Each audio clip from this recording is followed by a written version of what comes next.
SNP spokesperson Pete Wishart. And thank you very much, Mr Speaker.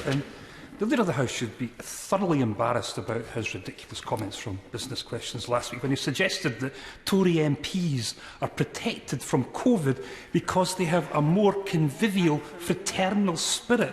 It's so convivial, Mr Speaker, that several of them are now off having caught COVID, along with the Leader of the Opposition and the Chief Whip of the Scottish National Party. Tory MPs are not immune. Staff and visitors are now obliged to wear face masks, but MPs are not, and a do-as-we-say edict.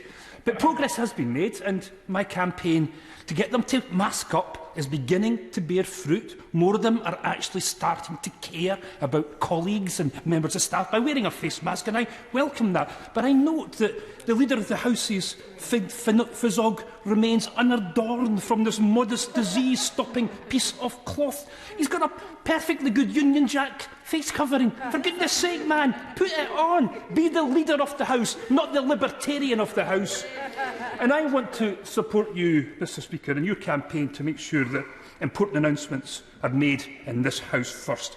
The pre-announcing of the budget was an absolute disgrace, designed to soften up the press and the public. And I like the idea of ministers being forced to resign if they break the trust of Parliament. What I suggest to bring them to the bar last week, but let's maybe have a debate and we could see what we could do. We can have a prize for the most creative and inventive sanction that could be applied to ministers that break the trust of this House.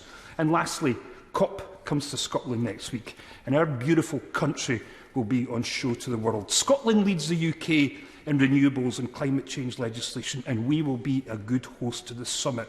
And the world will also see a nation ready to take its own place in the world. He knows that debate is coming soon. He knows it's coming. Let's get on with it.